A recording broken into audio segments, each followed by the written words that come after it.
எதுக்கு நாங்க கணக்கு காட்டணும்? சம்பாதிக்கிறதுக்கு எவனாவது சப்போர்ட் பண்ணானா? ப்ரொடியூசர் புடிச்சு கொண்டு வந்து கொடுத்தானா? இல்ல நடிக்கிறப்ப இப்படி இப்படி நடின்னு சொல்லி கொடுத்தானுங்களா? இல்ல இது அவர் பாட்டு வேற போடுறாரு, வரான் ஆதி வரி புலி ஜாதின்னு. வரி புலி எல்லாம் வரி கட்டிருக்காரா பாருங்க. இப்ப வேற ஒரு நகைச்சுவையா இருக்கு பாரு. ஒரு வீரபாண்டிய கட்டபொம்மன் மாதிரி எங்க தலைவர் இருந்து வரி கட்ட கூடாதுங்கிறத தெளிவா நிக்கிறாப்புல. அத வந்து கேலி பேசிட்டு இருக்கீங்களா? அப்ப ஒருவேளை தமிழக வெற்றி கழகம் ஆட்சிக்கு வந்தா யாரும் வரி கட்ட தேவையில்லைன்னு எடுத்துக்கலாமா? கட்ட வேண்டிய தேவையே கிடையாது. எது கட்டணும்? அவன் சம்பாதிக்கிறத அவன் வச்சுக்க. எந்த கட்சியிலாவது இது வரைக்கும் குழந்தைகள் அணி அப்படின்னு ஒரு அணியை கிரியேட் பண்ணிருக்கானுங்களா? இல்ல இது வரைக்கும் இல்ல. எங்க கட்சியில ஏன் அதை கிரியேட் பண்ணோம்? ஏன்னா இருக்கிறது எல்லாமே குழந்தைகள் தான். ஓன் தப்ப நான் காட்ட மாட்டேன், ஏன் தப்ப நீ காட்டாத அப்படின்னு சமரசம் பண்ணிக்கிறாங்க. இப்ப தெரியுதா எங்க தலைமை ஏன் தன்னந்தனியா நிக்கிறாருன்னு? புரியுது, இப்ப புரியுது. யாரோட கூட்டு சேர்றதுக்கு விரும்பல. எல்லாமே திருடனுங்க கூட கூட்டு சேர்ந்தோம்னா நம்மளையும் திருடன் ஆகிடுவாங்க. அதனாலதான் எங்க ஆள் தனிச்சு நிக்கிறாரு. அது எப்படி எல்லாரும் திருடங்க? உங்க கட்சிக்கு வந்துட்டா மட்டும் நல்லவங்களா? உங்க கட்சியில உறுப்பினர்கிட்ட வாங்கிட்டா நல்லவங்களா? அதிமுக இருந்து வந்தா சேர்த்துக்கிறீங்க, வேற கட்சியில இருந்து வந்தா சேர்த்துக்கிறீங்க. ஏங்க நீங்க எப்படி உங்களுக்கு புரிய வைக்கிறது? பில்லி சூனி ஆவி ஏவல் வச்சு ஒரு கருப்பு ஆவி உள்ளார பூந்துதான் அதெல்லாம் நடத்துனது. புரியுதுங்களா? இதெல்லாம் வந்து நாங்க ராக்காய் பாளையத்துல அந்த ஜோசியக்காரன் வெத்தலை போட்டு பார்த்து சொல்லிட்டான். எல்லாம் எங்களுக்கு தெரியும். ஆனா பர்டிகுலரா யாரு அனுப்புனது அப்படிங்கிற விஷயத்தை தெரிஞ்சுதுன்னா நாங்க சிபிஐ கிட்ட சொல்லிடுவோம். ஓ, இது ரொம்ப ஈஸியா இருக்க. வெத்தலையில மொய் போட்டு பார்த்து சொல்லிடுறது மாதிரி. இல்ல சீரியஸா சொல்றேன். நீங்க வந்து என் தலைவனோட உண்மை முகம் உங்களுக்கு தெரியாது. புரியுதுங்களா? எதுக்கு நாங்க கணக்கு காட்டணும்? சம்பாதிக்கிறதுக்கு எவனாவது சப்போர்ட் பண்ணானா? ப்ரொடியூசர் புடிச்சு கொண்டு வந்து கொடுத்தானா? இல்ல நடிக்கிறப்ப இப்படி இப்படி நடின்னு சொல்லி கொடுத்தானுங்களா? என்ன சப்போர்ட் பண்ணாங்க? இந்த நாடும் இந்த அரசாங்கமும் எதுக்கு சப்போர்ட் பண்ணுச்சு? எனக்கு எங்க தலைவனுக்கு என்ன பண்ணாங்க? ஒரு இலவும் பண்ணல. அப்படி இருக்கிறவங்களுக்கு நான் சம்பாரிச்சது இவ்வளவுதான், இதை பார்த்துக்குங்க அப்படின்னு போய் காட்டி எதுக்கு? வரிங்கிற பேர்ல எல்லாத்தையும் தூக்கிட்டு போறதுக்கா? எதுக்கா வரி கட்டல? தெரியுதா? எதுக்கா வரி கட்டல சொல்லுங்க. ஒரு விஷயங்க, இது வரைக்கும் கட்டணும்ல, அந்த வரி ஏதாவது மக்களுக்கு கொடுத்துருக்காங்களா? எல்லாருமே நீங்க பதுக்கி சுவிஸ் பேங்க்ல வச்சிருக்காங்க. அப்படி சொல்லிட்டீங்க. விஜயனுடைய பல படங்களுக்கே வரி விலக்கு கொடுத்துருக்காங்களா? தமிழ்நாட்டில் கலைஞர் முதல்வராக இருந்த போது தமிழில் டைட்டில் வச்சாலே வரி விலக்கு இருந்துச்சா இல்லையா? இப்போ அதெல்லாம் எங்கேருந்து வருது சொல்லுங்க? நம்ம கட்டுற வரி பணத்தில் தானே வருது. என்னங்க புரியல நீங்க சொல்றது? அதாவது இல்லை இது அவர் பாட்டு வேற போடுறாரு, வரான் ஆதி வரி புலி ஜாதின்னு. வரி புலி எல்லாம் வரி கட்டிருக்காரா? வரி புலின்னு பாட்டெல்லாம் இது பாருங்க. இப்போ வேற ஒரு நகைச்சுவையா இருக்கு பாரு. ஒரு வீரபாண்டிய கட்டபொம்மன் மாதிரி எங்க தலைவர் இருந்து வரி கட்ட கூடாதுங்கிறத தெளிவா நிக்கிறாப்புல. அத வந்து கேலி பேசிட்டு இருக்கீங்களா? ஓஹோ, அப்போ ஒருவேளை தமிழக வெற்றி கழகம் ஆட்சிக்கு வந்தா யாரும் வரி கட்ட தேவையில்லைன்னு எடுத்துக்கலாமா? கட்ட வேண்டிய தேவையே கிடையாது. எது கட்டணும்? அவன் சம்பாதிக்கிறத அவன் வச்சுக்க. ஏங்க ஒரு விஷயம் நீங்க நினைக்கிறீங்க, நீங்க வரியே கட்ட வேண்டியதில்ல. இப்ப நீங்க காலையில என்ன சாப்பிட்டீங்க? காலையில் நான் இட்லி சாப்பிட்டேன். இட்லி சாப்பிட்டீங்கன்னா சப்பாத்திக்கு வரி கம்மி, இட்லிக்கு வரி ஜாஸ்தி. ஓ, தெரியுமா? எனக்கு இந்த விஷயமே எனக்கு புதுசா இருக்கு. அப்படியா? எல்லாம் ஃபுட்டு தானே? எல்லாம் ஃபுட்டுன்னு அப்படி கிடையாது. சாப்பிட்டதுக்கு அப்புறம் ஜிஎஸ்டி போடுவானுங்க. அந்த பில்லை எடுத்து பாருங்க. அதே ஹோட்டல்ல சப்பாத்தியை சாப்பிடுங்க, அதோட ஜிஎஸ்டி எடுத்து பாருங்க. ரெண்டுத்துக்கு எவ்வளவு டிஃபரன்சியேஷன் வருதுன்னு. அவ்வளோ இருக்கு வித்தியாசம். ஏன்? ஓ, இந்தி திணிப்பு மாதிரி சப்பாத்தி திணிப்பு பண்றாங்களா இங்க? ஏங்க பக்காவா இருக்கிற தமிழன் எல்லாத்தையுமே அடிச்சு ஒழிக்கணுங்கிறதுல தெளிவா வேலை செய்யறாங்க. அது நிர்மலா சீதாராமன் எது நம்ம கண்ணை வச்சுக்கிட்டே நம்மளை குத்துறாங்க. புரியுதுங்களா? இந்த மாதிரிலாம் நடத்துறாங்க. அவ்வளவு நடந்துட்டு இருக்கு. இதுக்கெல்லாம் எதிர்ப்பு தெரிவிச்சு எவன் பண்ணுவான்? எவனுக்காவது தெரியுமா? இட்லி ஜாஸ்தி வரியில, சப்பாத்தி கம்மியா கொடுக்குறானுங்க. அதுக்காக நம்ம எல்லாம் சப்பாத்தியை சாப்பிட முடியும்? இது பரவாயில்ல. பேசும்போது குழந்தைகள்லாம் எனக்காக பிரச்சாரம் பண்ணணும்னு சொல்றாரு. இதெல்லாம் நல்லா இருக்கா? விசில் ஊத சொல்றது, குழந்தைகள் எனக்காக பிரச்சாரம் பண்ணணுங்கிறது விட்டா அப்புறம் குழந்தைகள் ஓட்டு போடணும்னு சொல்லுவார் போல. என்னங்க இதெல்லாம்? ஐயோ, என்னத்த சொல்றதுனே தெரியல. ஏங்க எம்ஜிஆர் செத்து போயிட்டாருங்க. புரியுதுங்களா?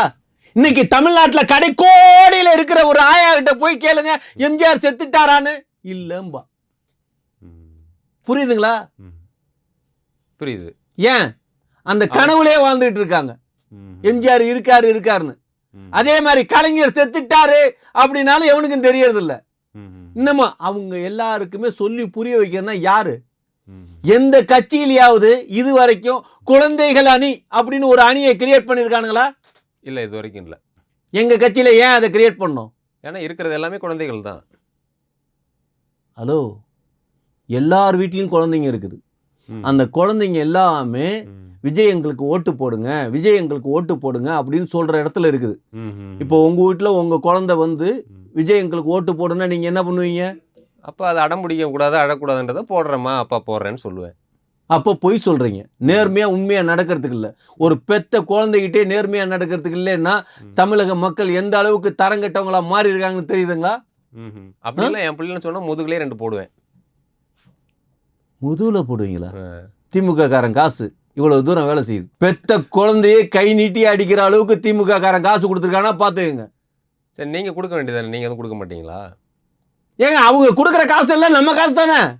வாங்கி வச்சுக்கலாம், வாங்கி வச்சுக்கணும். புரியுதுங்களா? வாங்கி வச்சுட்டு விசில் சின்னத்துக்கு ஓட்டு போடணும். விசில் சின்னத்துக்கா? ஆமா. எல்லாம் கெட்ட வார்த்தையில மடக்கு அப்படின்னா அது ஒரு முட்டாள்தனமான இது. புரியுதுங்களா? இது புரியாம எங்களுக்கு கிடையாது. இல்லை, அப்படி சொல்லும் போது உங்களுக்கு மனசு புண்படலையா? விசில தமிழ்படுத்தி மடக்கு ஊதின்னு சொல்லும் போது வருத்தமா இல்லையா? புரியல. எதுக்கு வருத்தப்படணும்? வருத்தங்கிறது மனசு சம்பந்தப்பட்டதுங்க. புரியுதுங்களா? என்ன, நான் வந்து இதை விசிலா பார்க்குறேன், இதை மடக்கூதினா அது மடக்கூதி தான். புரியுதுங்களா? ஆனா மற்றவன் கேட்குறப்ப அது மடக்கூதினா அவனோட நினைப்பு வேறையா இருக்குது. புரியுதுங்களா? ஆமா. என்னைக்குமே தாவேக்காரன் தப்பா பார்க்க மாட்டான், எதையும் தப்பா பார்க்க மாட்டீங்க. ஆமா. சரி, அது என்ன நேத்தைக்கு சேலத்தில் இது பண்ணும்போது அந்த சேலம் மாவட்ட செயலர் வேல்லாம் கொடுக்கும்போது சல்யூட்லாம் அடித்து வேல்லாம் என்ன அது வேல் அப்புறம் சாட்டை வேற கொடுத்துருக்காங்க. இது வரைக்கும் நாங்கள் செங்கோல் கொடுக்குறத பார்த்துருக்கோம். வேல் கூட பரவாயில்ல, அங்கங்கே இப்போ முருகரை வச்சு அரசியல். உங்களுக்கு சாட்டை அதெல்லாம் என்ன? உங்களுக்கு செங்கோல்னு சொல்கிறீங்களே. ஜெயலலிதா அம்மா வந்து எம்ஜிஆர் கிட்ட ஒரு செங்கோல் கொடுத்தாங்க. அந்த செங்கோல் இப்போ எங்கே இருக்குதுன்னு எவனாவது ஒருத்தன் சொல்லுங்களேன். அந்த கொடுத்த செங்கோல் எங்கடா இருக்குது? தெரியல. எங்க இருக்கு? நான் கேட்குறேன், எவன்கிட்ட இருக்குது? எனக்கு தெரியும். எங்கே இருக்கு சொல்லுங்க. சிந்தாதிரிப்பேட்டையில் இருக்கிற சேட்டுக்கிட்ட இருக்குது. அடமானம் வச்சுருக்காங்க. யார் வச்சது? யார் வச்சதா? ஏடிஎம்கே காரங்க. எவனாவது திருப்பி இருக்கானா? இன்னும் திருப்பலை. இன்னும் திருப்பலன்றி. அங்கே தான் இருக்கா? சிந்தாதிரிப்பேட்டையில் தான் இருக்கா? இப்போ எங்கே இருக்குன்னு யாருக்கு தெரியும்? எனக்கு இந்த விஷயம் தெரிஞ்சே 10 வருஷம் ஆச்சு. ஓ, உங்களுக்கு தெரிஞ்ச 10 வருஷம் ஆச்சு. ஆமாம். இந்த ரகசியத்தெல்லாம் எவனாவது வெளியில சொல்றானா? அந்த செங்கோல் எங்க இருக்குன்னு இது வரைக்கும் எதிர்கட்சி ஆளுங்கட்சின்னு எவனாவது ஒருத்தன் கேட்டானா? யாரும் கேட்கலையே. கொடநாடுல அவ்வளோ ரகசியம் நடந்தது, இது வரைக்கும் அதை பத்தி ஏதாவது பேசுறானா? விஜய் கை கட்டினது தான் பேசுறாங்க கொடநாடு பத்தி. கொடநாடுனா எதை பத்தி பேசுறாங்க? விஜய் கை கட்டி பேசினார். அப்ப அங்க நடந்தது எதுவுமே தெரியாது. அந்த அம்மா வாழ்ந்த வீடு என்னவா இருக்கு இப்ப அப்படின்னு அதுல நடந்த சம்பவங்கள் எல்லாத்தையுமே பேச மாட்டாங்க. அப்ப என்ன நடக்குதுங்க? பேசிக்கா ஓன் தப்ப நான் காட்ட மாட்டேன், ஏன் தப்ப நீ காட்டாத அப்படின்னு சமரசம் பண்ணிக்கிறாங்க. இப்ப தெரியுதா எங்க தலைமை ஏன் தன்னந்தனியா நிக்கிறாருன்னு? புரியுது. இப்ப புரியுது. யாரோடையும் கூட்டு சேர்றதுக்கு விரும்பல. எல்லாமே திருடனுங்க கூட கூட்டு சேர்ந்தோம்னா நம்மளையும் திருடன் ஆகிடுவாங்க. அதனால தான் எங்கால் தனிச்சு நிற்கிறார். அது எப்படி எல்லாரும் திருடங்க? உங்க கட்சிக்கு வந்துட்டா மட்டும் நல்லவங்களா? உங்க கட்சியில் உறுப்பினர்கிட்ட வாங்கிட்டா நல்லவங்களா? அதிமுக இருந்து வந்தால் சேர்த்துக்கிறீங்க, வேற கட்சியிலேருந்து வந்தால் சேர்த்துக்கிறீங்க. ஏங்க நீங்கள் எப்படி உங்களுக்கு புரிய வைக்கிறது? அதாவது வாழ்க்கையில் நீங்கள் தப்பான ஒரு வாழ்க்கையாக வாழ்ந்துருக்கலாம். அந்த தவறெல்லாம் மாற்றி திருந்தின வாழ்க்கையாக மாறணுங்கிறப்ப கிறிஸ்டியானிட்டிக்கு மாதிரி ஞானஸ்தானம் எடுக்கணும்னு 3 தடவை தண்ணியில் முக்கி எந்திரிப்பானுங்க. புரியுதுங்களா?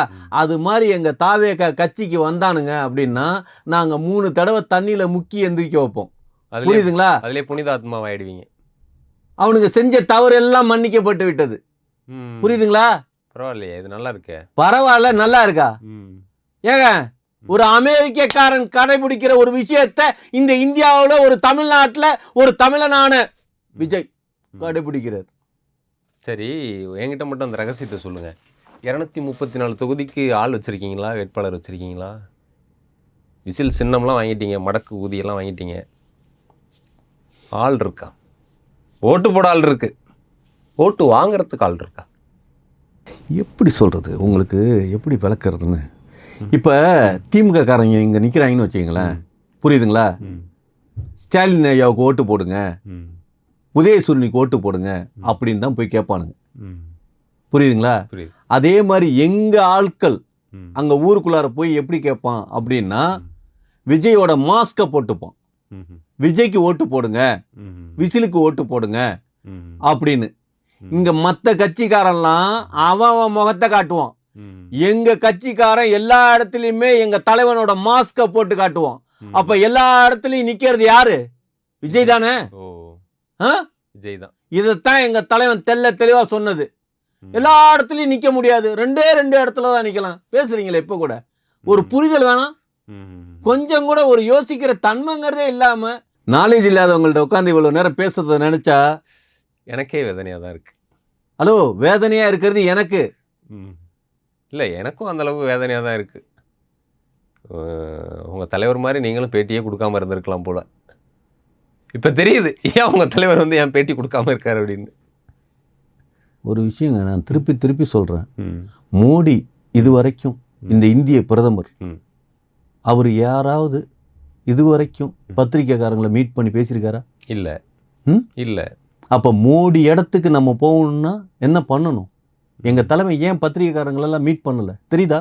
இப்போ அவர் மோடியா செவ்வாய் கிரகத்தில் போய் குடியமர்ற விஷயத்துக்கு பேசிகிட்டு இருக்க இடத்துக்கு இருந்துகிட்டு இருக்கோம். 2029 எது பிஎம் மட்டும்தான் எங்கள் டார்கெட் கிடையாது, பிரசிடென்ட் ஆஃப் அமெரிக்கா. அதுக்கப்புறம் செவ்வாய் கிரகத்தில் எலெக்ஷன். யுஎம் பிஎம் சிஎம் மாதிரி யுஎம்மா, யூனிவர்சல் மினிஸ்டர் அந்த மாதிரி கண்டிப்பாக இருக்கணுங்க. கண்டிப்பாக ஒரு ஈவம். சீரியஸா? ஆமாம். இவ்வளோலாம் சொல்கிறீங்க, இருந்தாலும் இன்னும் எங்களுக்கே கஷ்டமாக தான் இருக்குது. ஒரு ஜனநாயகன் படத்தை ரிலீஸ் பண்ண முடியல. இதில் இன்னும் கேலக்ஸி, அண்ட சராசரம், செவ்வாய் கிரகம் எங்கெங்கேயோ போகிறீங்களே. உங்களுக்கு கடவுள் நம்பிக்கை இருக்கா இல்லையா? எனக்கு இருக்குது, அதே மாதிரி எங்களுக்கும் இருக்குது. ஓ, புரியுதுங்களா? நாம் பிளான் பண்ணாப்புல எல்லாமே நடந்துடாது. நமக்கு மேலே ஒரு சக்தி இருக்குது, ஜனநாயகத்தில் அந்த சக்தி வேலை செய்யுது. புரியுதுங்களா? அந்த ப்ரொடியூசருக்கு வந்து நேரம் சரியில்லை, ராகு கேரு பேச்சு நடக்குதான். சரி, நான் கேட்டதுக்கு நீ என்ன சொல்லி சாட்டையை கொடுத்தாங்கல்ல, நீங்கள் செங்கோலுக்கு எங்கெங்கே போயிட்டீங்க. ஏற்கனவே சாட்டை துரைமுருகன் வெளுத்து எடுத்துகிட்டு இருக்காரு உங்களால். அந்த ஆளை திருப்பி அடிக்கிறதுக்கு தான் மறைமுகமா நாங்க சொல்லியிருக்கிறது.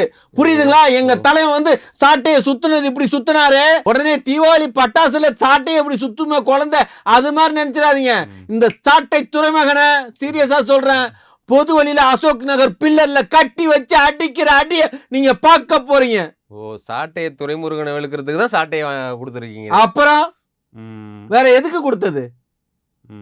ஆமா, அந்த நாள் ரொம்ப நாள் கிடையாது, ஆட்சி அமைச்சின அடுத்த மாசத்துல பாப்பீங்க அசோக் பில்லர்ல. அது ஏன் கேரவன்லயே போய் உங்க ஆள் போயிட்டு இருக்காரு? ஏன் தனியாலாம் கேரவன் எல்லாம் போக மாட்டாரா? ஸ்டேஜ் வச்சு பொதுக்கூட்டம்ல அந்த ஸ்டேஜ்ல எல்லாம் பண்ண மாட்டாரா? என்ன இருக்கு அந்த பஸ்ஸில்? இப்போ விஜயகாந்துக்காவது அவங்க எம்ஜிஆர் மிஸ்ஸஸ் அவங்க ஜானகி வந்து பிரச்சார வாகனம் கொடுத்தாங்க, அதில் போனார், ஒரு லாஜிக் இருக்குது. இந்த ஒரு பஸ்ஸு கேரவானை வச்சுக்கிட்டே எல்லா இடத்துக்கும் இன்னும் அது பெரிய பழியை வேற ஏற்படுத்தியிருக்கு. மறுபடியும் அதோடய போயிட்டுருக்காரு, எங்கே போனாலும் அது மேலே நின்று பேசுவோம். எங்க கிரேசி மோகன் ஒரு ரைட்டர் இருந்தார், writer and actor drama artist. புரியுதுங்களா? அவர் ஒரு பைய வாங்கினார், ஒரு பர்ஸு ஒன்று. புரியுதுங்களா? வெத்தலை இதெல்லாம் பையெல்லாம் வச்சுப்பார். அவர் பல வருஷமா அந்த பை கிழிஞ்சு போனா கூட பல வருஷமா வச்சிருந்தார். எதுக்காக வச்சிருந்தாரு? சென்டிமெண்ட். சில சென்டிமெண்ட் இருக்கு, புரியுதுங்களா? அதை புரிஞ்சுக்குங்க. ஒருத்தனோட பர்சனல் சென்டிமெண்ட்டை வந்து உடச்சி விடக்கூடாது. அது மாதிரி எங்க தலைவருக்கு வந்து அந்த வண்டியில நின்று பேசினாதான் அது ஒரு நல்லது அப்படிங்கிற ஒரு விஷயங்கள்லாம் இருக்குது. புரியுதுங்களா? எங்க நல்லது நடந்ததுன்னு கேட்காதீங்க.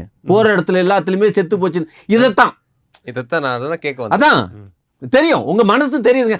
கண்ணு சொல்லுங்க, ஒரு மேல எத்தாப்புல உட்காந்துருக்க என்ன பேச போறேன் கண்ணு சொல்லும். நீங்க ஆவி கூட பேசுறீங்களே, உங்களுக்கு தெரியும், கண்டிப்பா தெரியும். இது ஏன் இவ்வளவு பழி நடக்குதுன்னு அது ஏதாவது தெரிஞ்சுக்கிட்டீங்களா? ஏன் எங்க போனாலும் இவ்வளோ பழி? ஏங்க செய்கிறதே நல்லா ஒன்று தெரிஞ்சுக்கங்க. இவனுங்க திமுக காரணங்க பில்லி சூனி ஆவி ஏவல் வச்சு ஒரு கருப்பு ஆவி உள்ளார பூண்டு தான் அதெல்லாம் நடத்துனது. புரியுதுங்களா? இதெல்லாம் வந்து நாங்கள் ராக்காய்பாளையம் அந்த ஜோசியக்காரன் வெத்தலை போட்டு பார்த்து சொல்லிட்டான். எல்லாம் எங்களுக்கு தெரியும். ஆனா பர்டிகுலரா யார் அனுப்புனது அப்படிங்கிற விஷயத்தை தெரிஞ்சுதுன்னா நாங்க சிபிஐ கிட்ட சொல்லிடுவோம். ஓ, இது ரொம்ப ஈஸியா இருக்க, வெத்தலையில மொய் போட்டு பார்த்து சொல்லிடுறது மாதிரி. நீங்க அதெல்லாம் போய் பார்த்தது இல்லையா? கடவுளை நம்புனா இதெல்லாம் நம்பணும். சரி, உங்களால் எல்லாமே இந்த ஜோதிடர்லாம் வச்சு நல்ல நேரம் நல்ல நாள் இதெல்லாம் பார்த்து தான் எல்லாமே நியூமராலஜி எல்லாமே பார்ப்பாராமே, அப்படியா? எங்கால் மட்டும்தான் பார்க்கத்தாரா? இல்லை, நிறைய பேர் பார்க்குறாங்க. எம்ஜிஆர் ஏன் தொப்பி வச்சார் தெரியுமா? தெரியாதே. சூரியன் உச்சமா இருக்கிறவன் தலையை வெளியில காட்டக்கூடாது, தலையை மறைச்சு நடக்கணும் அப்படிங்கிறதுக்கு தான். கலைஞர் ஏன் மஞ்சள் துண்டு போட்டார்னு தெரியுமா? தெரியாதே. தெரியாதே. குரு பகவானோட சாராம்சம் கிடைக்கணுங்கிறதுக்காக தான் மஞ்சள் துண்டு போட்டது. ஓஹோ, புரியுதுங்களா? அது மாதிரி எல்லாம் ஒவ்வொருத்தருக்கும் ஒவ்வொரு இது இருக்குது. அந்த நம்பிக்கையின் பிரகாரம் தான் எல்லாம் நடந்துட்டு இருக்குது. ஆமாம், எங்கள் தலைவர் ஏன் அரசியலுக்கு வந்ததுக்கு அப்புறம் வெள்ளை சட்டை போடுறாரு? வெள்ளை சட்டை போடுறாருன்னா அதுக்கு பின்னணியில் அவ்வளோ விஷயங்கள் இருக்குது, சும்மாலாம் போடலை. வெள்ளை சட்டை போட்டால் தான் ஜெயிக்க முடியும்னு இருக்கு அவருக்கு எதுவும்? கண்டிப்பாங்க, இதெல்லாம் வெளியில் தெரியாதுங்க. சரி, அவர் இப்போ இந்த மாதிரி ரகசியத்தை வர சொல்லிட்டேன். வெளியில் வரும்போது யாராவது இங்கு அடிச்சு விட்டாங்கன்னா, இதை பெயிண்ட்டை ஊற்றி விட்டாங்கன்னா சதி பண்ணுவாங்கன்னு சொல்லி தான் நாங்கள் வந்து அடுத்தடுத்ததுல எல்லாம் ஒரு ஜிம் பாய்ஸ்னு வச்சுருக்கோம்ல, ரவுண்ட் அப். புரியுதுங்களா? அதெல்லாம் எதுக்காக அவ்வளோ ஜிம் பாய்ஸை ஏன் நிப்பாட்டுறோம்? அவர் வண்டியில் தனியாக தான் நின்று பேசுகிறாரு, வண்டி மேலே ஏறி போய் அவனை பார்த்துருவாங்களா என்ன? அப்படிலாம் இல்லை. எதுக்காக அப்படி இருந்தாலும் 4 மூளைக்கு நந்தியை நிப்பாட்டுறது மாதிரி ஏன் ஜிம் பாய்ஸை நிப்பாட்டுறோம்? எவனும் இது மாதிரி இங்கு அடிக்கிறது பெயிண்ட் எடுத்து ஊத்துறதெல்லாம் நடத்தக்கூடாதுங்கிறதுக்கு தான். ஆமாம், சும்மா ஒன்றும் கிடையாது. சார், இப்போ உங்களுக்கு பல ரகசியங்கள் தெரியுது. ஜனநாயகன் ஏன் ரிலீஸ் ஆகலை அப்படின்ற மாதிரி பல விஷயங்கள் வந்து உள்ளர உங்களுக்கும் ஆளுங்கள்லாம் இருக்கிறதுனால பல விஷயங்களை முன்கூட்டியே வந்து சொல்லிடுறீங்க. இப்போ அது மாதிரி தேர்தல் அறிக்கை நேற்று ரெடி ஆகிட்டு இருக்குன்னு சொன்னார். இன்னும் அது விஜய்க்கே தெரியுமான்னு எங்களுக்கு தெரியாது, ஆனால் உங்களுக்கு தெரியும்ன்றது எங்களுக்கு தெரியும். என்ன ஸ்கூப் ஏதாவது எங்களுக்கு? இதெல்லாம் விஜய்க்கு தெரியாத எந்த விஷயமும் நடக்கிறது இல்லை, புரியுதுங்களா? அவர் சொல்கிறபடி தான் எல்லாமே நடக்கிறது. ஆனால் இதில் நான் உள்ளார ஆட்கள் வச்சு சில விஷயத்த முன்னோடியே தெரிஞ்சுக்கிறதுனால என்னைய நடுராத்தில் ஃபோன் போட்டு திட்டிகிட்டு இருக்கானுங்க. இதெல்லாம் ஏன் போய் சொல்கிற? ஆமாம், தலைவர் சொன்னதுக்கப்புறம் இதெல்லாம் சொல்லு, முன்கூட்டியே சொல்லாதுன்னு எல்லாம் சொல்லிட்டு இருக்காங்க. அதனால நான் எதையும் சொல்கிறதுக்கு யோசிக்க வேண்டியதாக இருக்குது. இருந்தாலும் 1-2 அப்படி நம்ம நேயர்களுக்கு, எங்க நேயர்களுக்காகன்னு இல்லைங்க, மக்களுக்காக தான் சொல்லணும். நேயர்கள் வந்து அவன் வந்து லைக் டிஸ்லைக்னு போட்டு போயிட்டு இருப்பான், புரியுதுங்களா? மக்கள் தான் நாளைக்கு அதே மக்கள் தானே அவங்க நாளைக்கு இன்னைக்கு லைக் போடுறவன் நாளைக்கு ஓட்டு போடலாம். அதுக்காக சொல்கிறேன். அப்படிங்கிறீங்களா? அப்போ கண்டிப்பாக சொல்லிடுங்க. அதாவது இன்னைக்கு தங்கம் ரேட்டு என்ன ரேட்டு விற்கிது? கோல்டு போயிடுச்சு. ஒரு 1 லட்சத்தி சொச்ச ரூபாய் கிட்ட 1.25 லட்சம் மேலே இருக்கு. 1.25 லட்சத்துக்கு நெருங்கிடுச்சு, புரியுதுங்களா? ஒரு கடைக்கோடியில் இருக்கிற ஒரு ஏழைக்கு இந்த தங்கம் என்ன சாதாரண விஷயமா? பெரிய கனவு. இன்னைக்கு கனவு, தங்கத்தை கனவு காண்ற இடத்துல வச்சிருக்கானுங்க. இந்த தங்கம்லாம் ஈஸியாக அந்த ஏழைக்கும் கிடைக்கணும்னா என்ன பண்ணணும்? கொள்ளையடிக்கணுமா? அதான் திராவிட நாட்டில் திராவிடர்களோட புத்தி எந்த அளவுக்கு மழுங்கடிச்சு வச்சிருக்காங்க பார்த்தீங்களா? திருடுறதுக்கும் கொள்ளையடிக்கிறதுக்கும் கற்றுக் கொடுத்து வச்சிருக்காங்க. என்ன பண்ணணும் அதை சொல்லுங்க. உங்கள் திட்டம் என்ன? அதை தான் கேட்டேன். தங்கத்தை கடைக்கோடி நபர்களுக்கும் கிடைக்கிறதுக்கு என்ன வச்சிருக்கு? ஏங்க, இந்த ஜெயலலிதா இருந்தாங்கல்ல, எல்லாத்துக்கும் ஆடு கொடுத்தாங்க, கோழி கொடுத்தாங்க, ஏன் மாடு கூட கொடுத்தாங்க, உண்டா இல்லையா? ஆனால் அது மாதிரி நாங்கள் எல்லாத்துக்கும் வாத்து கொடுப்போம். வாத்து எது கொடுக்குறீங்க? ஹலோ, இதான் கொஞ்சம் கூட நாலேஜே இல்லையா? தங்க முட்டை போடுற வாத்து கொடுப்போம். அப்போ ஒவ்வொரு வீட்டுகளையும் தங்க முட்டை போடுற வாத்து கொடுத்தா ஒரு ஏழை கண்டிப்பா பணக்காரன் ஆக மாட்டானா? பணக்காரன் மட்டும்தான் போட் கிளப்ல வீடு வச்சிருக்கணுமா? பணக்காரன் மட்டும்தான் போயஸ் கார்டன்ல வீடு வச்சிருக்கணுமா? ஒரு ஏழை வீடு வாங்க கூடாதாங்க? தங்கம் ஈஸியா கிடைக்குமே, கிடைக்காதா? பயங்கரமான ஐடியா இருக்கு. இந்த தங்க முட்டையிடுற வார்த்தை எங்க இருந்து இறக்குமதி பண்ணலான்னு இருக்கீங்க? ஏன் அதான் புரியுதுங்களா? திமுக காரனோட குறுக்கு புத்தி இப்போவே எங்களோட ஐடியா தெரிஞ்சு அது எங்க இருந்து வருது அப்படின்னு தெரிஞ்சுக்கிட்டு போய் இது பண்றதுக்கு நான் சொல்லுவேன். அதெல்லாம் சொல்ல முடியாது, சொல்ல முடியாதுங்க. போதும். இதுவே ஒரு இந்த சாம்பிளே பெருசா இருக்கு. இதோட நம்ம முடிச்சுக்கலாம். அடுத்தடுத்து என்ன நடக்குதுன்ற அப்டேட்டையும் எங்களுக்கு அப்பப்போ. சரி. இதுவரைக்கும் தாவேக்காவுடைய பல்வேறு விஷயங்களை, இன்னும் தங்க முட்டையிடுற அந்த ரகசியத்தெல்லாம் கூட எங்களுக்காக பகிர்ந்துகிட்டதுக்கு மிக்க நன்றி. நன்றி, வணக்கம். நன்றி.